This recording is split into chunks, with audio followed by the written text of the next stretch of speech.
വേലയുമാ ഭാരതമണ്ണിതിലായി സുവിശേഷിച്ചവനേ കർത്താവിൻ വയലിൽ പ്രേഷിത വേലയുമാ ഭാരതമണ്ണിതിലായി സുവിശേഷിച്ചവനേ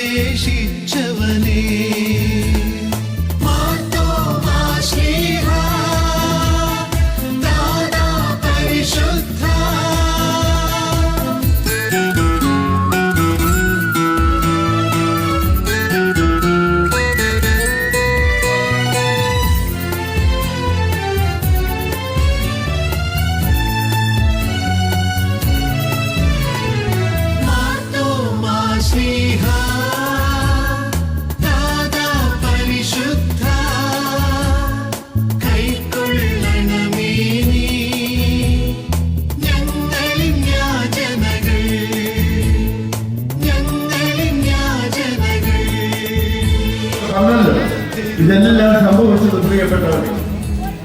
പക്ഷെങ്കിൽ അതിൽ നിന്നെല്ലാം ഉയർത്തെഴുന്നേറ്റ് കേവലം 5 വർഷം കൊണ്ട് 278 ദിവസം കൊണ്ട് ആ പുണ്യപ്പെട്ട ആ ശ്രീഹായുടെ നാമത്തിൽ മധ്യസ്ഥതയിൽ അഭയപ്പെട്ടുകൊണ്ട് ദൈവത്തിന്റെ തിരുനാമത്തിന്റെ മഹത്വത്തിന് വേണ്ടി ഒരു അനുഗ്രഹീത ആലയം ഇവിടെ സ്ഥാപിക്കുവാൻ സാധിച്ചു എന്ന് വരികിൽ അത് മണനിർത്തിക്കാർക്ക് മാത്രം സാധിക്കുന്ന ഒരു വസ്തുതയാണെന്ന് ഞാൻ വിനയപൂർവ്വം അറിയുകയാണ്.